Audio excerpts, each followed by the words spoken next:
Je vais parler des principaux types de prophètes.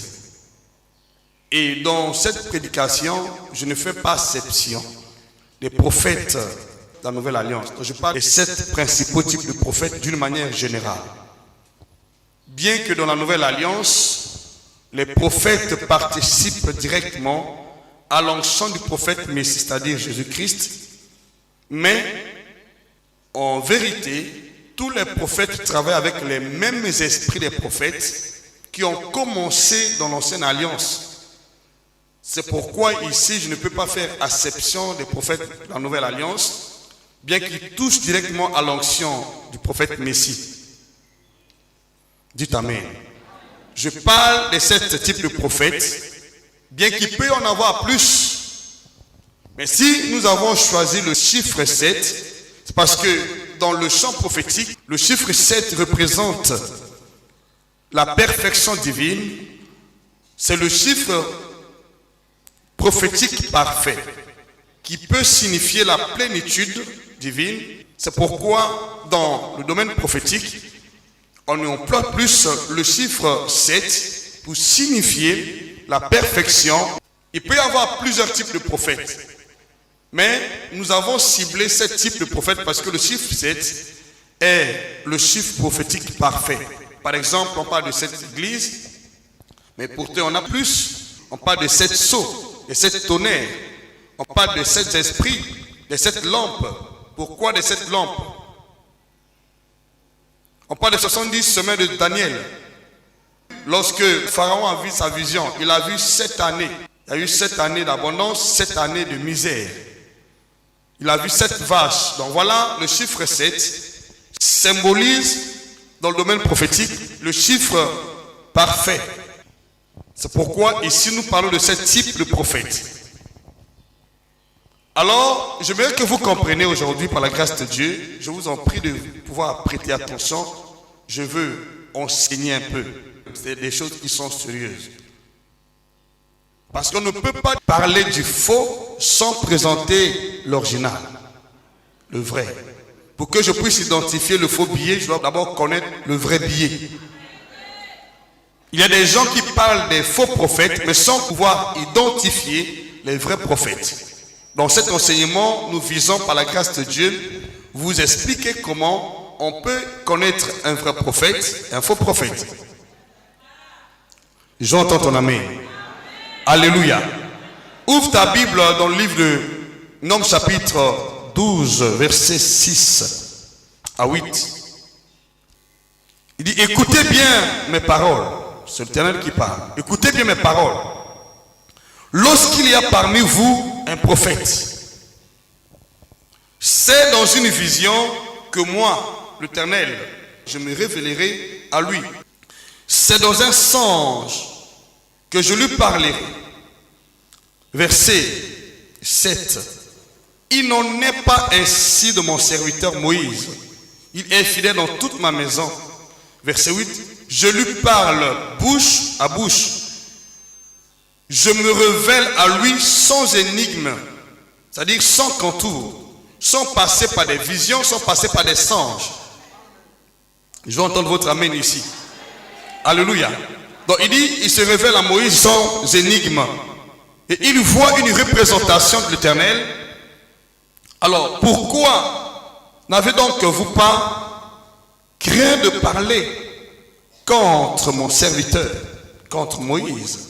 En lisant ce texte, nous allons comprendre qu'il y a plusieurs types de prophètes. Il y a des prophètes qui reçoivent la révélation de Dieu dans les songes. Il y a des prophètes qui reçoivent la révélation de Dieu dans les visions. Il y a des prophètes qui ne reçoivent pas les révélations de Dieu, ni dans les songes, ni dans les visions, mais qui reçoivent bouche à bouche, cœur à cœur. Comme Moïse. J'entends votre amen. Donc en lisant seulement, nous comprenons déjà qu'il y a une différence entre ceux qui reçoivent la révélation par les visions et ceux qui reçoivent la révélation par les songes et ceux qui reçoivent la révélation bouche à bouche. Je veux entendre votre amen. Je veux votre amen ici. Lorsque un prophète reçoit les révélations de Dieu par les visions, on l'appelle prophète voyant.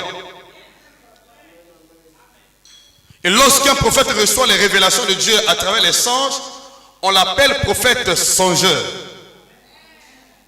Et ici, nous avons par exemple le cas du prophète Joseph, qui avait beaucoup de songes. Dieu parla à Joseph à travers les songes. Et quand on nous parle des prophètes voyants, nous avons l'exemple du prophète Samuel. Dieu parlait beaucoup à Samuel à travers des visions. Mais lorsque nous voyons Moïse par exemple, il ne nous parle pas de ses visions reçues. Il ne nous parle pas de ce que Dieu a dit dans les visions. Lorsque nous voyons Moïse, il parle de ce que Dieu disait à l'instant même. Moïse ne prenait pas le temps d'écouter Dieu dans les visions. Il écoutait Dieu face à face. Par exemple, à la montagne, il voyait la représentation de Dieu. Il captait le son dans ce que Dieu disait. Il écrivait, il rapportait au peuple de Dieu. Vous entendez votre amen ici. Donc ici, nous voyons déjà qu'il y a des prophètes voyants, des prophètes songeurs et des prophètes comme Moïse que nous appelons prophètes libérateurs. Est-ce que c'est clair? Voilà. Maintenant, allons dans un autre verset biblique. Cette fois-ci, allons dans 1 Chronique chapitre 29, verset 29. Je lis au nom de Jésus-Christ. Il dit, les actions du roi David, les premières et les dernières, sont écrites dans le livre de Samuel le voyant. Samuel était un prophète, mais il était voyant. Il était un prophète voyant. Il dit, dans le livre de Nathan, le prophète, et dans le livre de Gad, le prophète. Lorsque nous voyons Nathan et Gad, ils étaient des prophètes, bien sûr. Mais on ne parle pas de leur vision. On ne parle pas de leur message. On ne voit pas là où Gad a écrit, on ne voit pas là où Nathan a écrit. C'est très important de retenir ceci. Ils étaient des prophètes, mais dans la cour royale. Ils ont travaillé avec le roi. Mais ils étaient des prophètes dans la cour royale.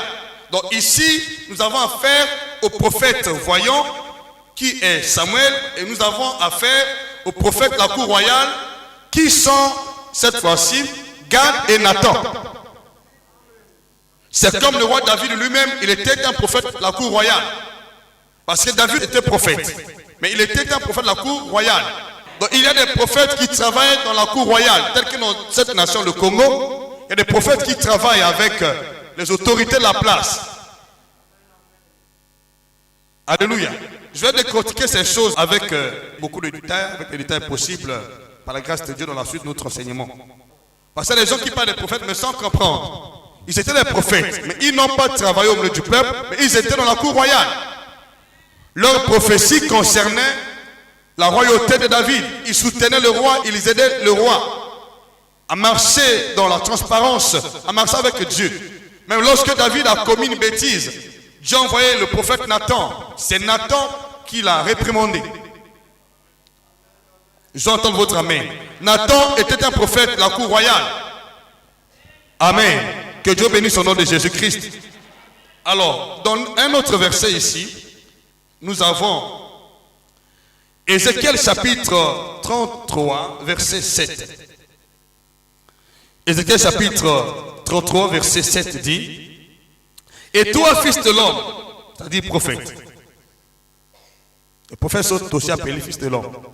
Et toi, fils de l'homme, je t'ai établi comme sentinelle sur la maison d'Israël.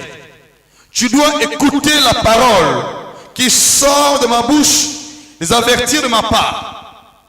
Voyez ici, Ézéchiel qui est prophète, n'avait pas de vision pour parler au peuple de la part de Dieu. N'avait pas de songes comme dans le cas de Daniel, n'a pas de vision comme dans le cas de Samuel, ou dans le cas du prophète Balaam.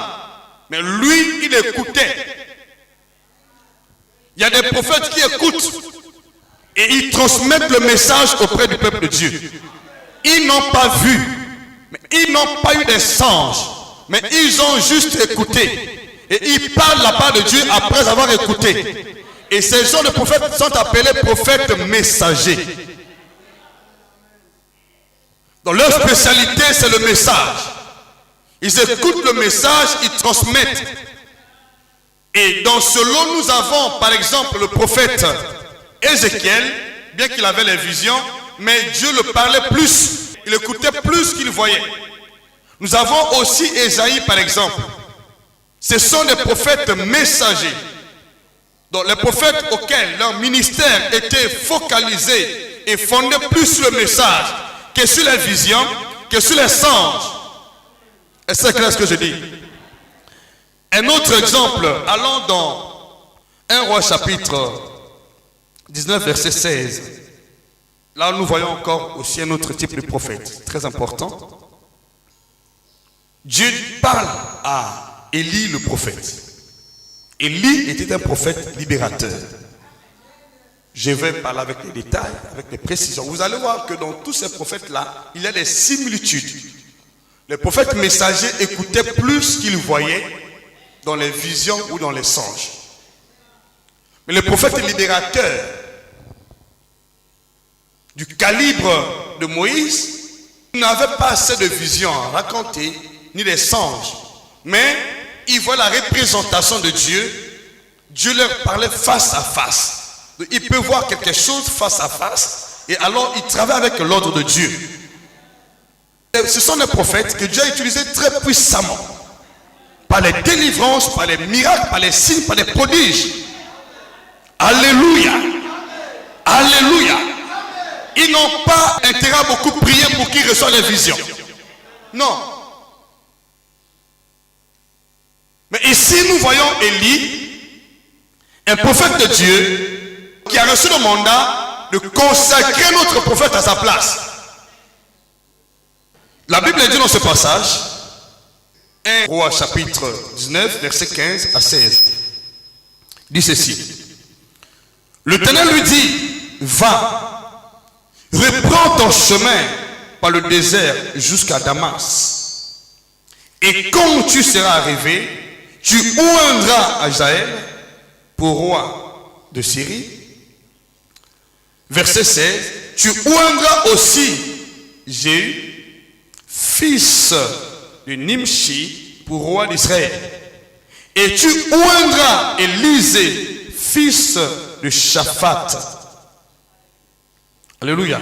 Fils de Shaphat, d'Abel Mola, pour prophète à ta place.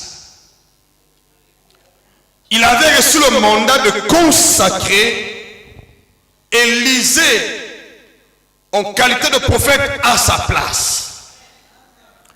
Élisée n'était pas consacré comme Élie l'était, comme Moïse l'était. Il était consacré par un prophète majeur qui avait reçu l'onction de la part de l'Éternel. Mais il a reçu le mandat de consacrer cette fois-ci un prophète dans la même commission, dans un même mandat prophétique, dans un même ministère prophétique, avec la même onction prophétique, le même message prophétique. J'entends votre amen. Et ce type de prophète n'est pas appelé prophète majeur. Ce type de prophète est appelé prophète mineur. C'est un prophète qui est appelé dans le ministère prophétique sous le couvert du mandat prophétique, qui reçoit l'appel dans un ministère prophétique, sous le mandat du ministère prophétique, qui reçoit l'onction au pied d'un prophète oint et qui travaille dans ce ministère soit pour interpréter le message du prophète oint, soit pour succéder à ce prophète. Ils entendent votre amen. Alors, ces prophètes sont appelés prophètes mineurs. Je vais relever quand même l'équivoque parce que, en bonne partie, quand on parle de prophètes mineurs, ils font allusion au volume de leurs livres. Par exemple, les prophètes qui n'ont peut-être pas beaucoup écrit, ils les ont classifiés dans le cadre des prophètes mineurs. Je dis non, ce n'est pas cela, dans le prophétique. Nous avons des prophètes comme les Gad qui n'ont pas écrit. Mais vous les classifiez dans quelle catégorie? Puisqu'ils n'ont pas écrit. En fait, un prophète majeur ou mineur n'est pas classifié en fonction du volume de ses livres ou de ses messages. Parce que l'esprit des prophètes qui repose sur le prophète n'est pas un petit esprit, c'est l'esprit des prophètes. Peu importe le volume de ses livres, peu importe le volume de son message, il a sur sa tête le même esprit d'un prophète. Vous entendez votre amen ici. Maintenant, pourquoi nous appelons ici prophète majeur? Parce qu'ils ont reçu l'onction directement de la part de l'Éternel. Cependant, les prophètes mineurs reçoivent l'onction par l'intermédiaire d'un prophète majeur. Vous entendez votre amen. On ne les appelle pas mineurs par rapport à l'esprit des prophètes sur eux. On les appelle mineurs par rapport à la position qu'ils occupent sous le ministère prophétique. Ils reçoivent l'onction de l'homme de Dieu. Et l'homme de Dieu qui les consacre est appelé le Père spirituel. Donc, ils sont sous le mandat d'un Père spirituel, le mandat d'un leader spirituel. Dites amen avec assurance. Par rapport à sa position, il est mineur. Parce que la personne qui l'a consacré est son papa. Il peut pas être égal à son papa. Jésus a dit, moi le Père nous sommes un. Mais il relève l'équivoque. Il dit, mais le Père est plus grand que le Fils. Donc le prophète qui a reçu l'onction dans un ministère prophétique n'est pas égal à son Père spirituel. Il est mineur par rapport à son Père spirituel. Mais pas l'esprit qui est sur lui. C'est sa position qui le qualifie de mineur. Votons votre amen ici. Ce n'est pas le volume de son message. Ce n'est pas le volume des exploits qui compte. Non. Nous connaissons un prophète grand parmi d'autres prophètes que Jésus notre Seigneur a apprécié. Le prophète Jean-Baptiste. Jean n'a pas écrit un livre. Mais vous le classifiez dans quelle catégorie? Si les mineurs sont classifiés par rapport au volume de leur livre, de leur message, maintenant Jean, vous le classifiez dans quelle catégorie? Puisqu'on ne voit pas ce que Jean écrit. Jean-Baptiste. Donc on ne classifie pas les prophètes mineurs ou majeurs par rapport au volume de leur message. Il s'agit de la position que le prophète occupe, soit à la tête d'une commission, à la tête d'un mandat prophétique, ou sous la commission des prophètes majeurs. Donc dans le mandat des prophètes majeurs, on peut trouver des prophètes mineurs qui travaillent avec l'onction, c'est-à-dire le manteau de ce prophète majeur. J'entends votre amen. Parce que beaucoup de prophètes n'ont pas fait mention de ce type de prophète. Or, c'est très dangereux lorsqu'on ne connaît pas qu'il y a des prophètes majeurs et des prophètes mineurs. Un prophète mineur reçoit l'onction dans le mandat prophétique de son père spirituel. Il peut interpréter le message, il peut aussi succéder à ce prophète à la tête de la commission. Donc ici nous avons par exemple Élise qui était appelé à succéder à son père dans la foi, le prophète Élie. Par rapport à Élie, Élisée est un prophète mineur. Nous avons aussi un autre exemple, la sœur de Moïse. La sœur de Moïse était prophétesse. Mais elle n'était pas prophétesse à la tête d'une commission ou d'un mandat prophétique. Elle exerçait son ministère sous la couverture d'un mandat prophétique. Et alors, on ne peut pas l'appeler prophétesse majeure parce qu'elle travaille avec la même onction qui repose dans le mandat prophétique. Dont on votre amène ici.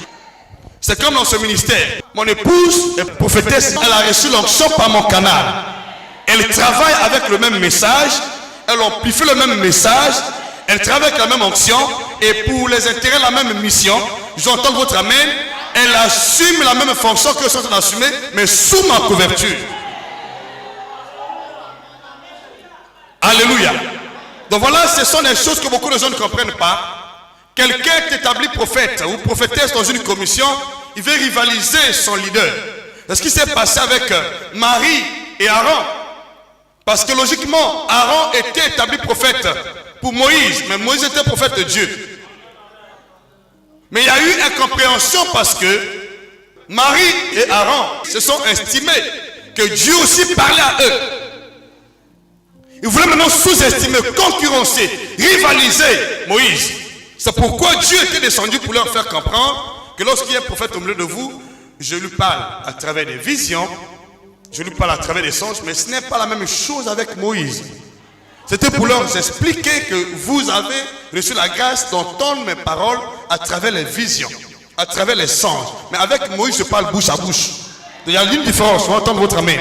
Parce que Moïse était un prophète majeur. Est-ce clair ce que je dis? Donc voilà, nous avons aussi des prophètes mineurs. Et les prophètes mineurs reçoivent l'onction sous le mandat d'un ministère prophétique et travaillent dans ce ministère prophétique, soit pour interpréter le même message, comme Josué. Josué ne peut pas s'en passer de ce que Dieu avait dit à Moïse. Josué se servait de ce que Dieu avait dit à Moïse pour exercer son ministère, pour réussir dans son ministère. Est-ce que je peux entendre notre amen? Donc voilà, il y a des prophètes, prophétesses mineurs qui travaillent sous le mandat des ministères prophétiques. En dehors de ces prophètes, nous avons aussi le prophète par excellence, Jésus-Christ de Nazareth, qu'on appelle le prophète messianique. Et c'est le prophète par excellence que beaucoup de prophètes ont oublié. C'est le modèle parfait de tous les prophètes. On ne peut pas être prophète sans être sous la couverture du prophète messianique Jésus-Christ. Parce que tous les prophètes ont parlé de Jésus. On parlait du Messie, l'arrivée du Messie, dont on votre amène ici. Donc Jésus est le prophète par excellence. C'est pourquoi il est le prophète messianique, c'est-à-dire le prophète qui vient avec l'onction divine. Tous les prophètes ont prophétisé sans avoir en eux le Saint-Esprit. Mais Jésus était loin du Saint-Esprit de force. Jésus était vivant en esprit. Mais les prophètes qui sont venus avant étaient morts en esprit. Bien qu'ils ont prophétisé avec l'aide de l'esprit des prophètes, mais ils étaient morts en esprit. Mais Jésus n'était pas mort en esprit. C'est pourquoi il est unique dans son genre. C'est le seul prophète messianique qui est venu changer les choses. Je vous ramène. En grosso modo, nous avons 7 types de prophètes. Maintenant, s'il faut classifier les prophètes par catégorie, le premier prophète que je vais citer est le prophète messianique. Le prophète messianique. Le premier type de prophète que l'on doit absolument connaître est le prophète messianique Jésus-Christ. Celui qui était, celui qui est et celui qui sera. Il était avant tous les prophètes. Et tous les prophètes qui sont envoyés dans ce monde, qu'ils soient dans l'Ancien Testament, dans le Nouveau Testament, parlent et témoignent de lui. Donc Jésus est le prophète par excellence. Il était avant tous les prophètes. Il clôture aussi la liste des prophètes. Je vais entendre votre amen ici. On ne peut pas prophétiser sans passer par lui. Il est le prophète qui est au centre de tous les ministères prophétiques. Tout commence par lui, tout clôture par lui. C'est-à-dire, prêcher sur le ministère prophétique, ou pas des types de prophètes, sans faire mention de Jésus ou du prophète messianique, c'est une erreur grave. Ce qui fait que beaucoup de prophètes aujourd'hui ont dérapé. Parce que Jésus en tant que prophète messianique est le modèle parfait de tous les prophètes, de tous les temps. Alléluia. Ouvre un peu ta Bible. Il était annoncé avant de venir dans ce monde. Tous les prophètes, pas de lui, l'ont annoncé. Et lorsqu'il vient dans ce monde, il accomplit ce que les prophètes avaient annoncé. Et lorsqu'il repart au ciel, il a établi les prophètes pour témoigner ce qu'il a déjà accompli. Donc avant c'était Jésus. Pendant c'était Jésus. Après c'est Jésus. Lorsque vous parlez des ministères prophétiques, ils sont parlés de Jésus. La pierre angulaire dans le domaine prophétique, vous allez fausser votre ministère prophétique. Vous allez sortir du cadre du ministère prophétique comme cela doit être appliqué dans la Bible ou exercé dans notre ministère. Il y a beaucoup de gens qui parlent du ministère prophétique, mais ils écartent Jésus, le prophète par excellence. Le prophète Messie. Prophète Messie. Le seul prophète Messie, le prophète Messie, le prophète Ouai, le seul qui est venu avec l'onction de Dieu, le prophète Ouai, en qui l'onction a habité, en qui l'onction demeure, le prophète Messie, qui donne l'onction à d'autres prophètes, le prophète Messie. J'entends votre amen. Et je dis le prophète Messie assiste tous les prophètes. Ceux qui sont venus dans l'ancienne alliance, dans la nouvelle alliance, ils sont assistés par le prophète Messie. Alléluia. Est-ce que tu peux entendre ton amen? J'entends ton amen. Tous les prophètes sont assistés dans leur ministère par le prophète Messie. Daniel chapitre 9. On parle du Messie dans ce passage. Le Messie dont on fait allusion ici n'est autre que Jésus-Christ. C'est lui le prophète modèle. C'est lui la pierre angulaire. C'est lui la référence de tout notre ministère prophétique. Donc on prend la mesure sur lui. Donc il est l'unité principale dans le ministère prophétique. Tous les prophètes se mesurent à lui seul. Sur l'Ancien Testament, on sondait les Écritures pour connaître quand est-ce le Messie pouvait être envoyé.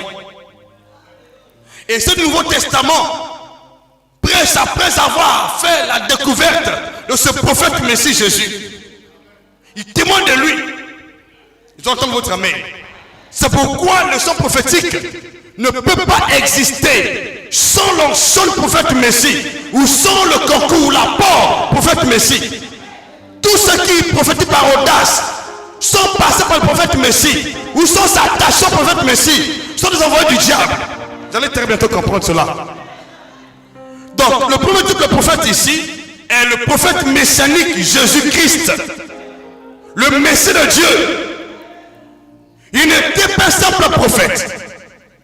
Il était un prophète par excellence parce qu'il est le haut de Dieu. Il a l'onction de Père, l'onction du Fils, l'onction du Saint-Esprit. Il travaille dans la plénitude. D'entendre votre amen. Son corps était rempli de la plénitude. Son esprit dans la plénitude. Donc c'est le seul prophète qui est le modèle auquel tous les prophètes doivent se servir pour exercer leur ministère avec impact. Jésus est le prophète par excellence. Donc je dis, Daniel chapitre 9, verset 25. Il y a beaucoup de versets que nous allons, par la grâce de Dieu, examiner ici. La Bible dit, sache-le donc et comprends. Depuis le moment où la parole était annoncée que Jérusalem sera rétablie, jusqu'au Messie, le Messie ici est pris pour modèle, pour référence. Donc tout se fait en se rassurant qu'il est au centre de tout.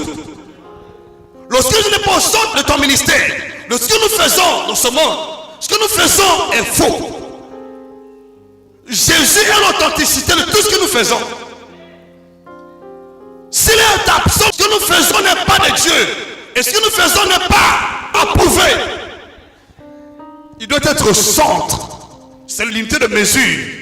Dans tout ce que nous faisons, Jésus doit être au centre de tout. Lorsqu'il est au centre de tout, on peut certifier que la chose est vraie. Mais s'il est absent, ce que nous faisons n'est pas vrai. Donc ici, on annonce le Messie par le prophète Daniel, comme l'année avant. Il n'était pas encore venu, mais on l'a annoncé. Et tous les prophètes qui ont parlé ont successivement prophétisé sur le prophète Messie. On attendait son arrivée. On voulait bien le voir. Parce qu'ils ont prophétisé sur lui. Mais ils ne l'ont pas vu. Mais ils prophétisaient sur lui. Mais ils voulaient bien le voir. Parce que c'est lui la pierre angulaire dans le champ prophétique. Jésus est incontournable dans le ministère prophétique. Un prophète qui prophétise sans prendre Jésus pour référence n'est pas de Dieu. Un prophète, quelles que soient ses visions, ses songes, ses révélations, si ça ne s'attache pas à Jésus la pierre angulaire, je dis ces prophéties sont mensongères.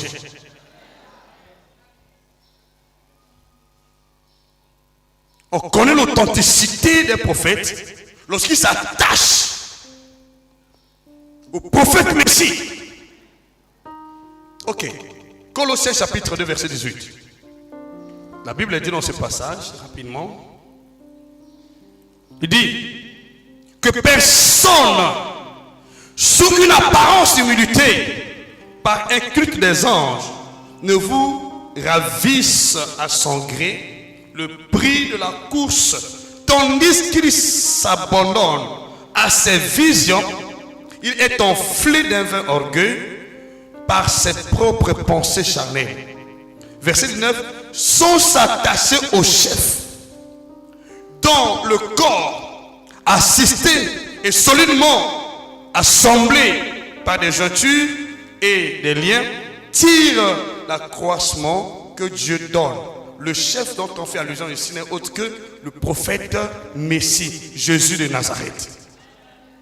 Si quelqu'un a des visions qui ne s'attachent pas au prophète Messie, si quelqu'un a des prophéties qui ne s'attachent pas au prophète Messie, ces prophéties, ces visions, ces songes sont des mensonges du diable.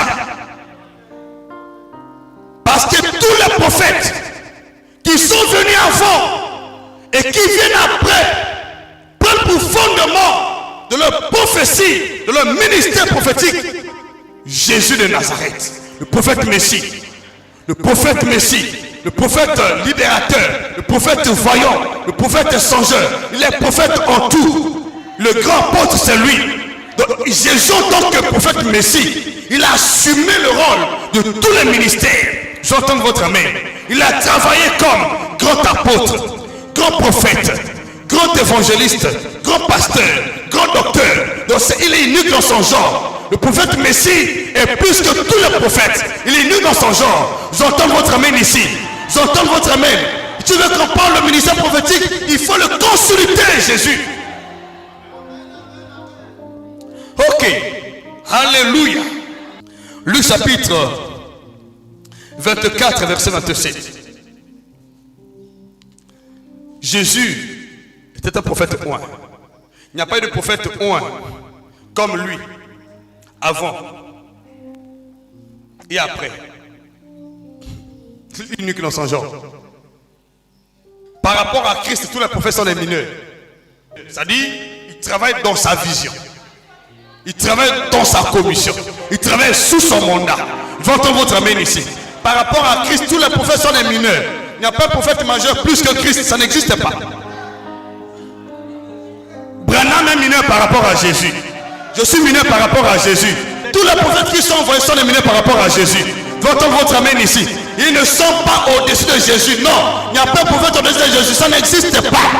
Tous les prophètes qui sont venus dans ce monde-là sont des mineurs par rapport à Christ. Et vous entendez votre amen ici. Parce qu'il reçoit de lui l'onction, le message, le mandat. Alléluia. L'ancien prophète commence à se comparer à Jésus. Il est du diable.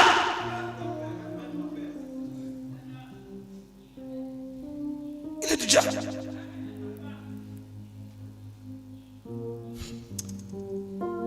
Luc chapitre 24, verset 27. Donc, lorsque vous avez la connaissance des types de prophètes, vous pouvez déjà connaître le faux. Parce que le faux n'est pas classifié. Lorsqu'on fait le comptage des billets, qu'est-ce qu'on fait? Lorsqu'on trouve un faux billet, on fait quoi? On le déclasse. Les faux ne sont pas classifiés. Les faux sont déclassés.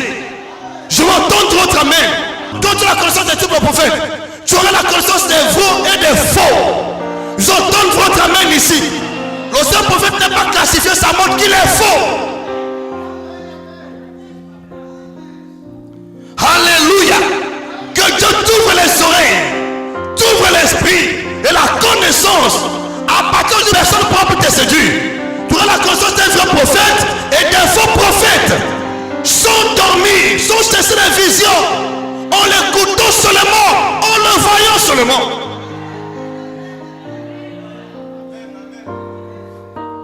Alléluia. Que Dieu t'accorde la grâce au nom de Jésus-Christ. La Bible dit dans ce passage, Luc chapitre 24, verset 7, il dit, et commençons par Moïse et par tous les prophètes.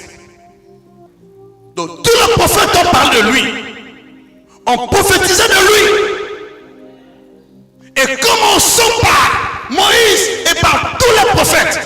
Aucun prophète ne s'est passé de Jésus. Tous ont prophétisé, parlez de lui Jésus. Pourquoi? Parce que c'est lui le prophète messianique qui détient toute l'onction des prophètes. Je veux entendre votre amen. Le prophète messianique, c'est Jésus. Que le prophète a prophétisé, le prophète attendait, c'est lui Jésus. C'est pourquoi lorsque Simeon l'a vu, en tant que prophète, il dit, je peux m'en aller en paix. Parce que mes yeux ont vu le Messie. J'ai entendu parler, mais je voulais voir le Messie. Tu verras le Messie dans ta vie, au nom de Jésus. Écoutons s'il vous plaît. Tu ne peux pas être dans le ministère d'un vrai prophète sans rencontrer le Messie. Lorsque tu es dans un ministère prophétique, mandaté par Dieu, tu auras des rencontres avec le Messie. Alléluia. Je prie en partant aujourd'hui que le Messie puisse te visiter selon ton problème, selon ton cas, dans le nom puissant de Jésus. Au nom puissant de Jésus, dis le plus fort. Il visite pour changer l'histoire de son peuple. Parce que c'est celui qui est au centre de la prophétie. Quand je prophétise, c'est lui qui est au centre. Quand je parle, c'est lui qui est au centre. Quand tu es dans un ministère prophétique, tu vois seulement des esprits de mort, des esprits impurs. Il faut faire extrêmement attention. Parce que nous prophétisons pour les intérêts de Jésus. On fait tout pour ses intérêts, pas pour nous. Donc c'est lui qui nous a envoyés, qui nous a mandatés. Il dit avant qu'Abraham, le prophète, fût, je suis. Le Messie était là. Je veux entendre votre amen. Je veux entendre votre amen. Avant qu'Abraham fût, je suis. Avant qu'Abraham fût, le Messie est là. Jésus est là. Le grand prophète est là. J'entends votre amen. Donc il voyait, j'entends votre amen. J'entends votre amen. J'entends votre amen. Je bénis ta vie. Parce que tu es dans un ministère prophétique auquel le Messie est au centre de tout. Aucune puissance, aucun démon ne peut s'emparer de ta vie. Parce que le Messie est au centre de mon message. Il est au centre de ce ministère prophétique. Au nom puissant de Jésus. Il est au centre de ta vie, de ton mariage, de ton foyer, de ta santé, de tes affaires. Reçois la grâce au nom de Jésus. Nos pères avaient compris. Jésus le Messie est au centre de leur prophétie. Aujourd'hui, nous avons des prophéties qui se cartent de la ligne rectiligne tracée par nos pères les prophètes. La Bible dit, en commençant par Moïse et par tous les prophètes. Il nous expliqua dans toutes les Écritures ce qui le concernait. Le Messie au centre de tout. Il est venu accomplir la loi et les prophètes. Le Messie, prophète Messie. C'est grâce à lui que les prophéties sont accomplies. Votons votre amen ici. Votons votre amen. Sans lui, les prophéties ne sont pas accomplies. C'est grâce à lui, à cause de lui, que les prophéties sont annoncées, sont accomplies et sont confirmées. C'est pour tout ce que tu écoutes ici est déjà accompli. Tout ce que tu écoutes ici va se confirmer dans le nom de Jésus. Va se confirmer dans le nom de Jésus. Va se confirmer dans le nom de Jésus. Va se confirmer. Tout ce que je déclare va se confirmer dans le nom de Jésus. Au nom puissant de Jésus, va se confirmer. Alléluia. Dis amen. Matthieu chapitre 5 verset 17. Acte chapitre 3 verset 22. Sans lui, aucun ministère prophétique ne peut voir l'accomplissement. C'est impossible. C'est lui la pierre angulaire. L'unité centrale dans le prophétique. Unité centrale. C'est lui. Alléluia. Acte chapitre 3, verset 22. La Bible dit ici. Et Moïse dit, le Seigneur votre Dieu vous suscitera d'entre vos frères un prophète comme moi. Vous l'écouterez dans tout ce qu'il vous dira. Et quiconque ne coûtera, même si tu es prophète, quiconque ne coûtera pas les paroles de ce prophète sera exterminé du milieu du peuple. Verset 24. Tous les prophètes qui ont successivement parlé depuis Samuel ont aussi annoncé ce jour-là. Que tu sois prophète, je ne sais de quelle taille. Si tu ne n'écoutes pas Jésus, tu es appelé à être exterminé. On doit te déclasser. On doit te disqualifier. Est-ce que tu entends ton amen? C'est vrai, tous les prophètes qui prophétisent doivent prendre Jésus comme référence, modèle de toute la prophétie. Au centre de nos prophéties, il y a Jésus lui-même, la pierre angulaire. C'est pourquoi je dis qu'il est le prophète par excellence.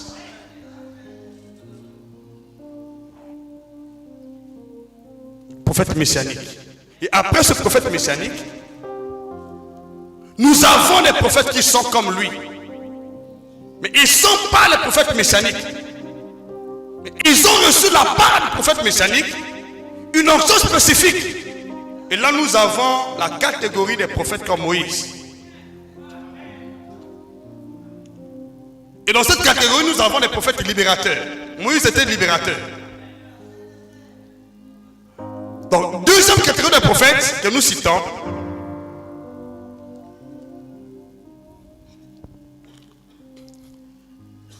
est celle des prophètes libérateurs.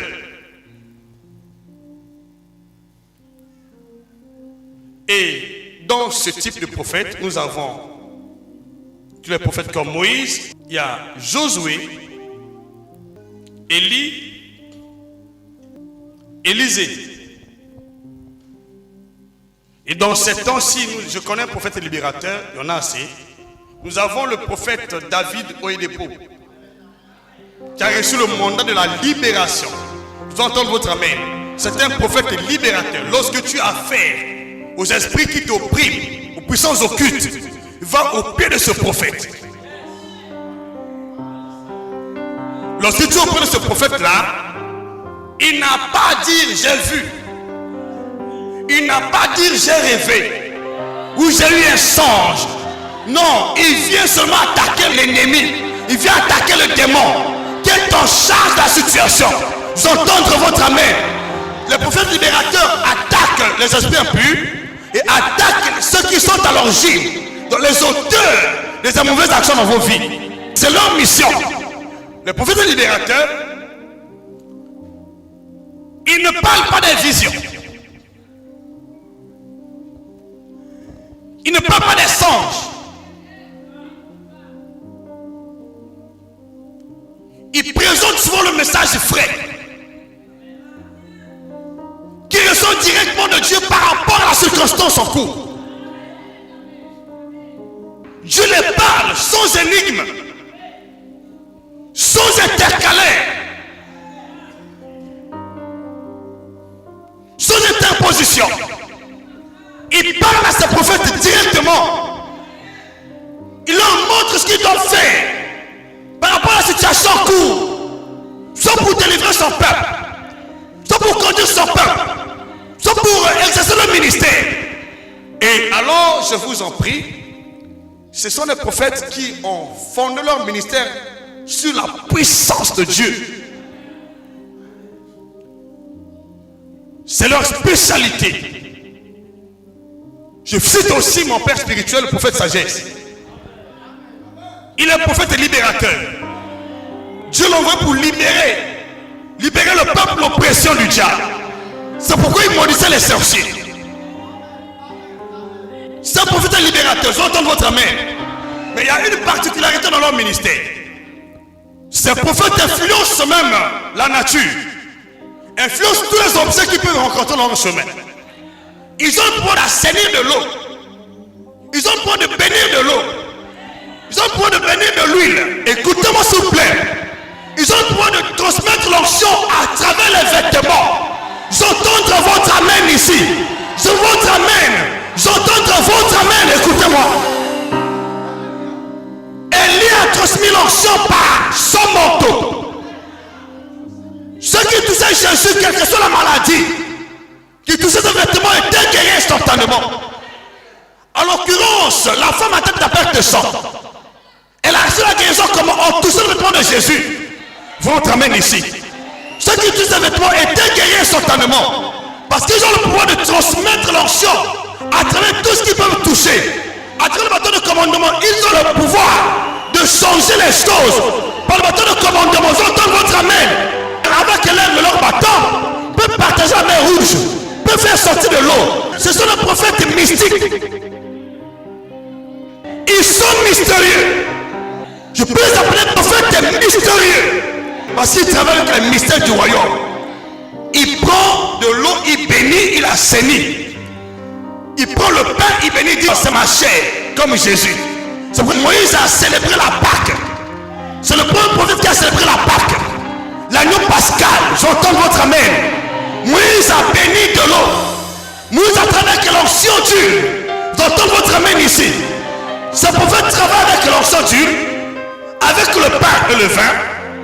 Représente le corps de Christ, l'expression du sang, les mouchoirs. C'est comme le prophète Branham. C'est un prophète libérateur.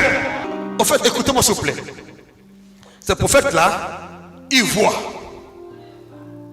Vous pouvez les consulter. C'est pourquoi Élisée pouvait le consulter. Moïse on le consulté. Il voit des choses en particulier. Lorsque tu vas le consulter, il te dit ce qui doit arriver dans ta vie. Mais leur spécialité est la libération du peuple. Il faut savoir les classifier. Quand vous lisez Moïse, vous lisez Élie, lisez Seigneur Jésus, vous allez voir beaucoup de similitudes. Parce que Jésus est présent dans tous les mystères prophétiques. Il est aussi libérateur. La pierre angulaire. Jésus a travaillé avec l'eau. Jésus a travaillé avec la salive, avec la terre. Jésus a travaillé avec les vêtements. Jésus a travaillé avec de l'huile. Les apôtres oignaient beaucoup de malades, les guérissaient, chassaient les démons. Là, nous sommes en Marc chapitre 6, verset 13. Nous avons aussi Jacques chapitre 5, verset 14. Et si aujourd'hui les gens sont en train de décrier l'onction dure ou les mystères du royaume, c'est parce qu'ils ne sont pas de cette catégorie-là. Parce qu'ils ne comprennent pas. Et moi aussi je suis prophète comment? Libérateur. Dieu m'envoie pour te libérer l'oppression. C'est ma spécialité. C'est ma spécialité. C'est ma spécialité. Avec l'onction dans mes vêtements, je peux te toucher. Avec mes parents, je peux te toucher. Avec lui, je peux te toucher. Aujourd'hui, je touche tout ce que tu as. Je touche ta vie où tu es. Par mes paroles. Par mes paroles. Je te touche. Je te touche. Par mes paroles, je te touche. Au nom de Jésus. Tu sors de l'oppression. Est-ce que c'est clair? Est-ce que vous saisissez? Ils sont des prophètes libérateurs, des prophètes mystérieux. C'est la seule catégorie de prophètes qui travaillent avec les mystères du royaume. Ça, tu ne vas pas voir ça chez Esaïe, chez Michée, chez Jérémie. Ils sont des messagers. Ça, c'est leur spécialité. Mais chez le prophète mystérieux là, libérateur là, il y a tout ça. Avec le vêtement seulement qui touche son corps, il y a la guérison. Avec la terre qui bénit, il y a la guérison. Avec l'huile qui bénit, il y a la délivrance. Je veux entendre votre main. C'est pour vous serez submergés. L'encens va vous submerger.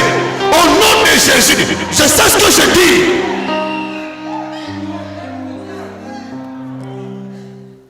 Tous ceux qui sont établis dans cette commission ont sur leur vie l'onction de libération.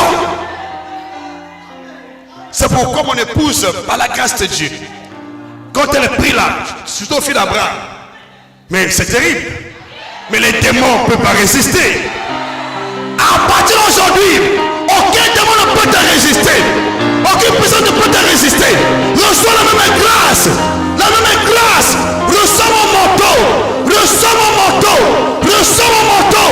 Reçois mon manteau. Au nom de Jésus. Alléluia. Je vous ramène ici. Ils ont le pouvoir de changer de l'eau en sang. Ils prennent le pain. Ils prient, ils disent maintenant c'est le corps de Christ. Ils prennent lui, ils prient, c'est le sang de Jésus. Mais beaucoup ne comprennent pas leur ministère.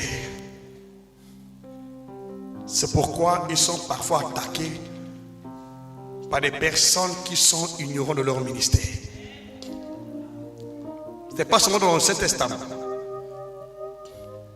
Apôtre Pierre avait ce manteau du prophète libérateur. Paul en avait aussi.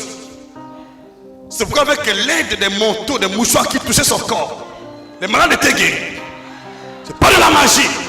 C'est une onction de la libération. Je vais tendre votre main ici. Je bénis tes vêtements. Je bénis tes vêtements. Je bénis tes vêtements. Au nom de Jésus. À travers sa silhouette seulement, les malades étaient guéris. Ceux qui étaient tourmentés étaient libérés. Oui, c'est ça l'onction de libération. C'est l'onction de libération. Oui, c'est ça l'onction de libération. Je veux que ça descende sur ta vie. Maintenant, je prie que cette onction descende sur ta vie au nom de Jésus. Au nom puissant de Jésus. Alléluia. Dites Amen. Il ne vous parle pas trop des visions, mais il vous parle de ce que Dieu a dit maintenant, qui peut s'accomplir maintenant. Ça c'est leur mission. Quand tu as un problème, quelle que soit la mer rouge, il vous dit vous allez traverser. Ça c'est un prophète libérateur, le prophète mystérieux.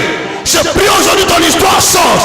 Quelle que soit la mer rouge que tu traverses aujourd'hui, quelle que soit la mort que tu traverses aujourd'hui, quelle que soit la pression que tu es libéré aujourd'hui, au nom puissant de Jésus, j'entends ton amen.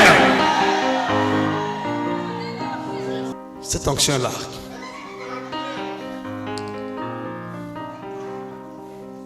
cette onction-là, ça commence déjà à toucher les gens là-bas. Cette onction comme ça.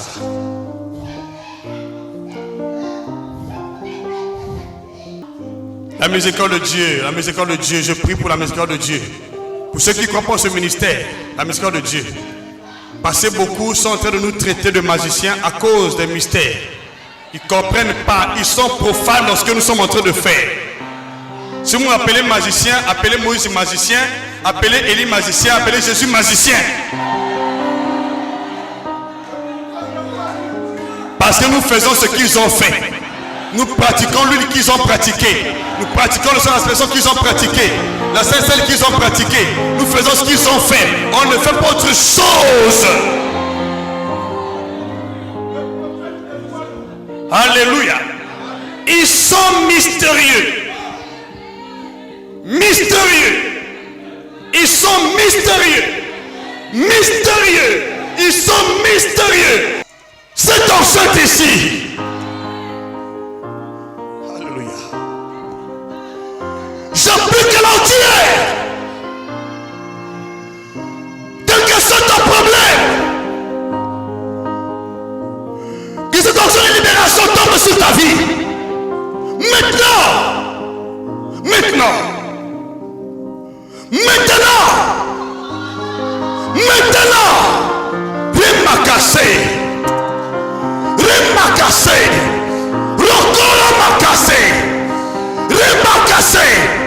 Cette onction tombe sur ta vie, elle tombe sur ta vie, elle tombe sur ta vie, elle te libère de l'oppression, de l'omidate, au nom de Jésus. Elle te libère maintenant, elle te libère maintenant, elle te libère maintenant, au nom de Jésus. Reçois ça, reçois ça, reçois ça, recevez, recevez, recevez, recevez, recevez. Rimakasé, Rimakasé, alléluia, Alléluia. Il t'a tous tué. Lancez-la. Lancez-la. Lancez de libération. De libération. Elle te touche. Elle te touche. Elle te touche. Elle te libère. Elle te libère. Elle te libère. Elle te libère. Au nom puissant de Jésus. Sakaraba cassé. Rokoroma cassé. Rekama cassé. Roma cassé. Roma cassé. Rokoroma cassé. Roma cassé. Rokoroma cassé. Roma cassé. Rekarama cassé. Recevez. Roma cassé. Se libérer maintenant au nom de Jésus.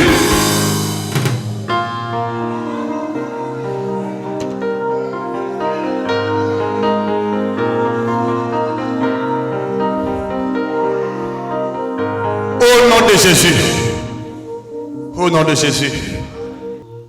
Les choses vont changer. Si Dieu t'a appelé en tant que voyant, tu vas commencer à voir clairement. Tes sens seront plus clairs et plus limpides. Cette onction sera très visible dans ta vie. Elle est visible. Ce n'est pas une onction qui se camoufle. Alléluia. Je veux ton amen. Le troisième type de prophète que je vais citer ici. Les prophètes voyants. Les prophètes voyants sont les prophètes de Dieu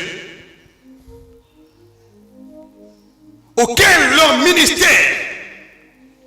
est fondé sur la vision divine. Donc leur ministère est fondé sur la vision divine. Ils ont pour spécialité dans tout ce qu'ils entreprennent la vision de Dieu. Ils doivent voir avant de parler. Les prophètes voyants peuvent connaître le plan de Dieu pour votre vie. Lorsque le prophète voyant te rencontre, il te dit ce que Dieu pense de toi, ce que Dieu veut faire de toi. Nous entendons votre amen. Nous avons l'exemple de Samuel. Et Samuel chapitre 9, verset 1 jusqu'à 9. Je pensais pas d'Élisée. Élisée connaissait ce que l'ennemi préparait contre le camp d'Israël pendant qu'il était dans sa maison. À partir d'aujourd'hui, Dieu va t'ouvrir les oreilles et les yeux. Les prophètes voyants, lorsqu'ils prient, lorsqu'ils se prosternent, les yeux s'ouvrent, les oreilles s'ouvrent. Ils voient clairement ce qui se passe. Ils peuvent vous dire ce qui se passe dans votre vie, dans votre mariage, dans votre ménage, dans vos affaires, vos activités. Mais une chose est vraie. Parce que la prophétie est fondée sur la vision et non sur ses pensées. Écoutez-moi s'il vous plaît. La prophétie n'est pas fondée sur nos pensées. Ce que nous imaginons. La prophétie ici est fondée sur la vision de Dieu. Ce n'est pas la vision d'une personne. La vision de Dieu. Oh, la vision de Dieu révèle le plan de Dieu. C'est pourquoi, pour reconnaître l'authenticité d'un prophète voyant, il doit te dire ce qui fait la révélation de Dieu. Parce que tu connais. Est-ce que vous m'entendez?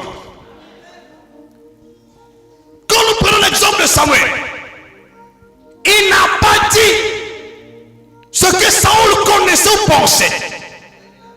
Il a révélé à Saoul le plan de Dieu pour sa vie. Un prophète voyant voit ce que Dieu prépare. Il t'annonce que Dieu a préparé pour ta vie, pour ton avenir. Amen, amen. Il vous éclaire sur les choses que Dieu a préparées pour votre vie que vous ne connaissez pas, que vous ignorez. Alors faites extrêmement attention.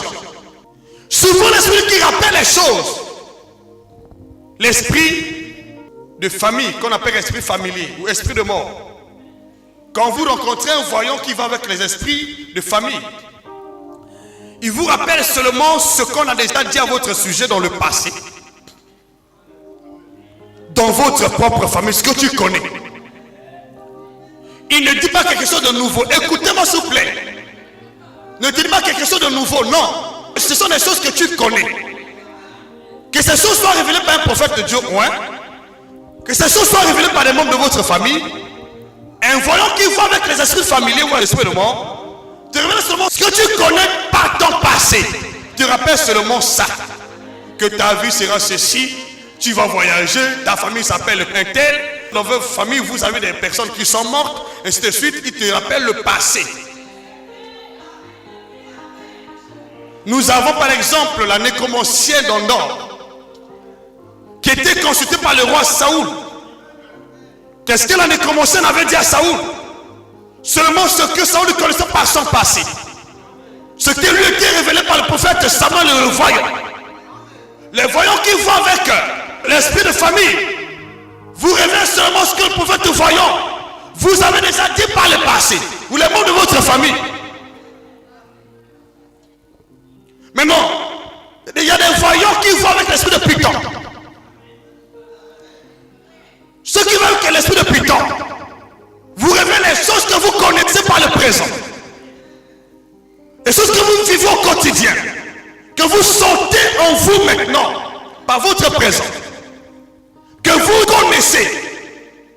L'esprit de Python te rappelle seulement ce que tu connais, ce que tu vis en présent dans ton corps. Ce ne sont pas les choses que tu ignores. Peut te donner les adresses, tu vis dans quel endroit, ainsi de suite. Tu as quel projet. Alors fais attention à cet esprit de voyance. Cet esprit de voyance n'est pas de Dieu. J'entends votre amen ici. Écoutez s'il vous plaît. Lorsque l'apôtre Paul a rencontré une servante de la divinité de Diane, qu'est-ce que la servante avait dit à Paul? Elle essaie de rappeler à Paul ce que Paul était. Que cet homme était, c'est un Dieu très haut. C'est ce que Paul était, bien sûr.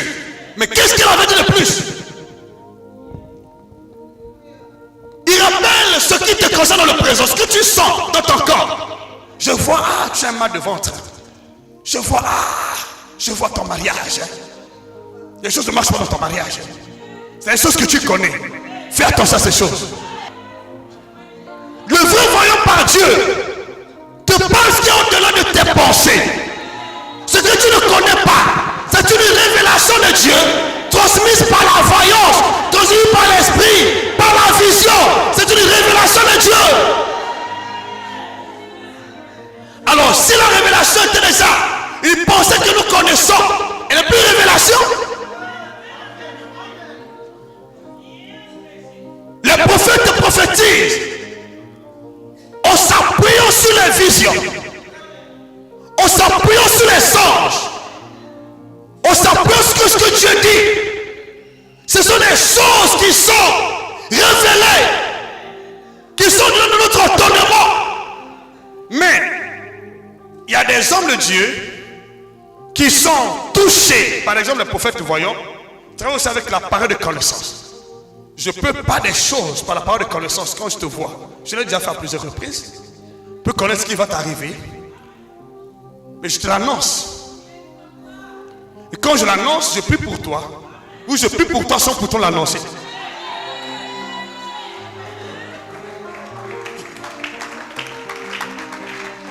Est-ce que tu m'entends?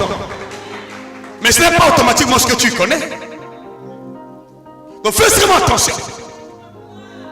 Un prophète va te révéler le plan de Dieu pour ta vie. Comme nous avons vu dans le cas de Samuel et Saoul. Dans le cas d'Élisée qui révélait les plans de l'ennemi à l'armée israélite. Il révélait ce que l'armée israélite ne connaissait pas. Mais il révélait ces choses.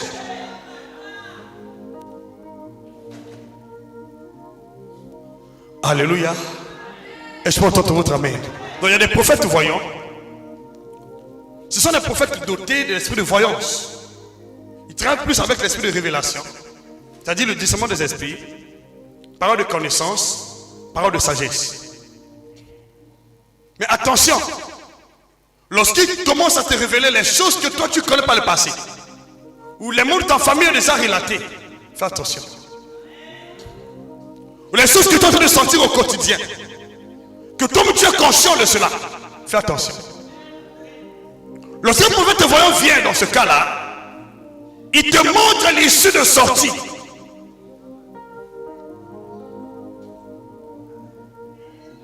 Il te montre comment sortir de là.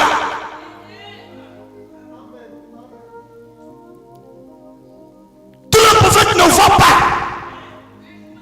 Tous les prophètes n'ont pas les songes. Mais tous les prophètes prophétisent. Mais une chose est vraie. Ils ne prophétisent pas de la même manière. Vous ne verrez pas là où Daniel a dit ainsi de l'Éternel. Il prophétisait. Vous ne voyez pas là où les gens comme les Élysées partageaient leur vision. Non, c'est pourquoi c'est pour la spécialité des prophètes. Il y a de ceux qui sont habilités à dire ainsi de l'Éternel. Et souvent c'est des prophètes messagers qui disent ça. Donc comprenez bien ce mystère. Pour que vous voyagez librement dans ce monde, sans être occupé par les prophètes. Et il y a des prophètes songeurs. C'est-à-dire les prophètes auxquels le ministère est fondé sur les songes. Les songes, on les appelle prophètes songeurs, prophètes de songes.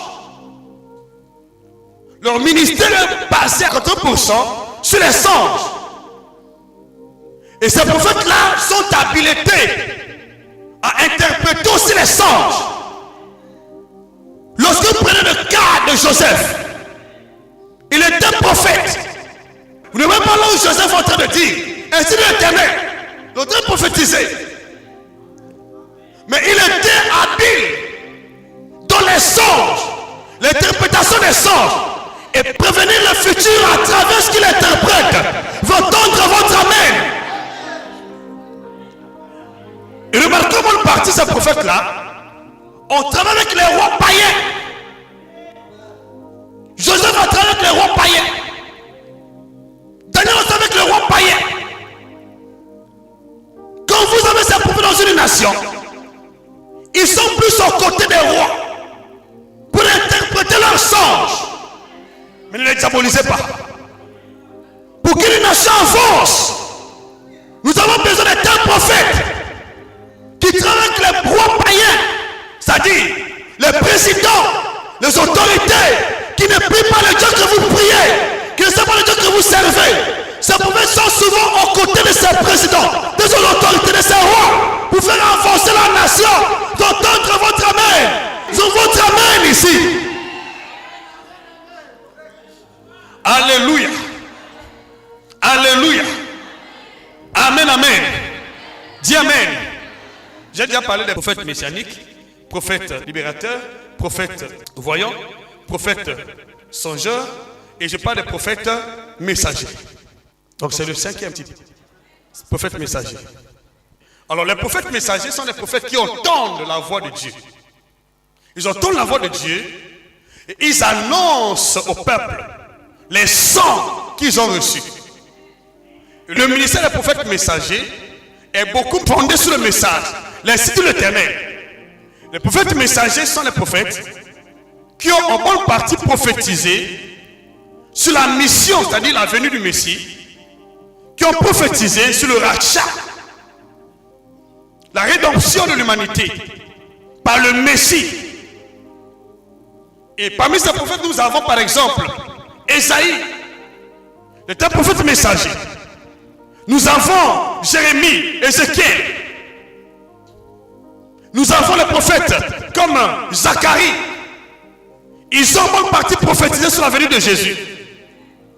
Ils ont entendu les paroles. Ils ont annoncé.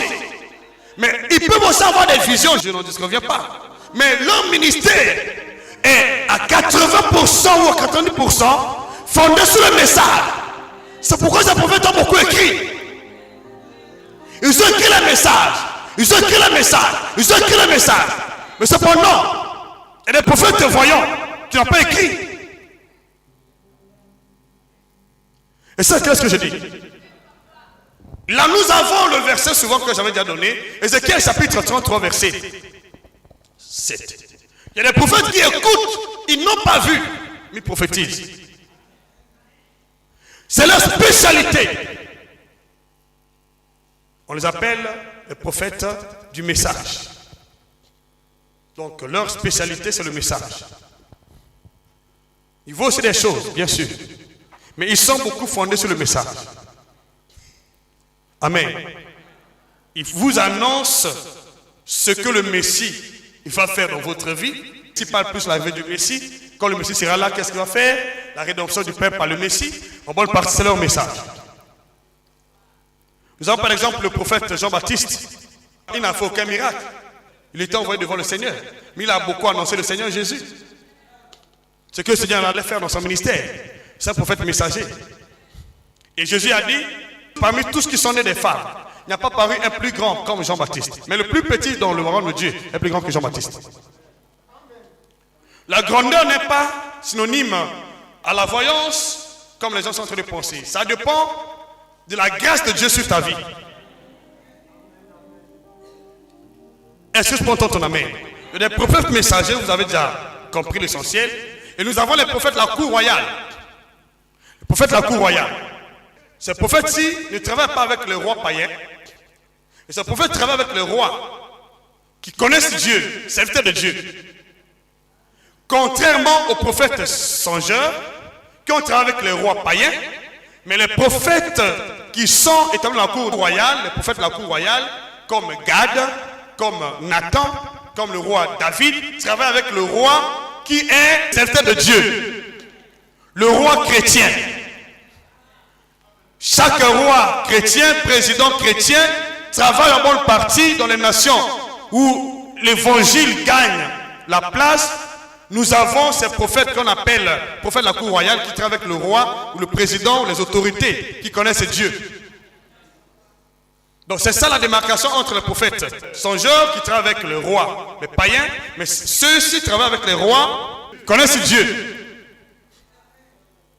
Donc ils ont des visions des singes aux côtés de ces rois. Ils sont en train d'apporter de l'aide au roi que Dieu a choisi à établir. Donc voilà, en bonne partie dans les nations comme les nôtres, nous avons besoin, parce que nous sommes une nation chrétienne, nous avons besoin des prophètes comme les Gad. Nous avons aussi besoin des prophètes comme Jonathan. Mais, dans certaines circonstances, on peut avoir aussi un président qui ne connaît pas Jésus, qui n'est même pas catholique, qui est, je ne sais pas comment, musulman. On a besoin de prophètes comme Daniel à ses côtés. C'est clair ce que je dis? Là où vous avez un Chronique chapitre 29, verset 29. Et enfin, nous allons clôturer avec les prophètes mineurs. Le 7e type de prophètes que nous citons ici est celui des prophètes mineurs. Alors, quand on parle de prophètes mineurs, il ne s'agit pas de l'esprit qui repose sur eux, qui est mineur. Non. Il s'agit de leur position par rapport à l'onction qu'ils ont reçue au pied d'un prophète majeur établi à la tête d'une commission, établi à la tête d'un mandat prophétique. Est-ce que c'est clair ce que je dis? Ce n'est pas l'esprit qu'ils ont reçu, non. Ces prophètes-là peuvent travailler encore plus que le prophète majeur. En bonne partie, ces prophètes-là reçoivent la double portion. Il faut être honnête. Souvent, s'ils sont fidèles au message, s'ils s'attachent au message comme Josué, s'ils frappent le manteau comme Élisée, ils vont exercer avec la double portion de leur père spirituel. Et je prie que Dieu soit dans cette commission. Les prophètes, les prophétesses, mineurs de cette commission-là, qui vont travailler fidèlement avec mon esprit, avec mon onction, dans la double portion, au nom puissant de Jésus. Vous entendez votre amen ici. Vous entendez votre amen. Votre amen. Je prie que cette onction puisse se répandre sur vos vies. Au nom puissant de Jésus. Vous avez tous besoin ici de recevoir cette onction-là. Comment? En restant attaché au message que vous avez reçu. Ne négligez pas le message que vous avez reçu. Pratiquez ce message. Méditez. Faites de ça l'objet de votre méditation, de votre prière, de vos adorations, ainsi de suite. Le même esprit va venir sur vous. Donc ici, nous avons le cas de Josué, Josué chapitre 11, verset 15. Nous avons le cas d'Élisée, 2 Rois chapitre 2, verset 9 à 15. On vous dira clairement que l'esprit d'Élie repose sur qui? Élisée. L'esprit d'Élie, le prophète. Je prie que l'esprit, cette commission, repose sur vous tous. Dans les noms puissants de Jésus. C'est la même onction, le même esprit, au nom puissant de Jésus. Nous avons aussi le cas de Timothée, père, de son père de la foi, l'apôtre Paul. Timothée était un prototype, vous savez. Les prophètes mineurs sont les prototypes de leur leader. Il enseigne ce que son leader, il fait les mêmes choses, c'est comme Jésus. Auprès du Père, il était un prophète mineur. Il ne faisait rien de lui-même. Tout ce qu'il faisait, c'est ce qu'il va faire au Père. Ça montre la dépendance de son onction auprès du Père. Les prophètes mineurs sont dépendants de l'onction qui repose sur leur leader. Là, nous avons 1 Corinthiens chapitre 4, verset 17. Et nous avons aussi ce que l'apôtre Paul dit dans Philippiens chapitre 4, verset 9. Si tu es un prophète mineur, ou tu es fils ou fille d'un prophète, dans une commission, dans un mandat prophétique, si tu veux la même onction sur ta vie, comporte-toi comme Josué, comporte-toi comme Élisée, comporte-toi comme Timothée. J'entends votre amen. Comportez-vous comme Jésus au pied du Père. N'osez pas autre chose. Imitez votre leader dans la foi. Comme il imite Jésus. Comme il imite Jésus. Comme il imite Jésus. Comme il imite Jésus. Acclame plus fort.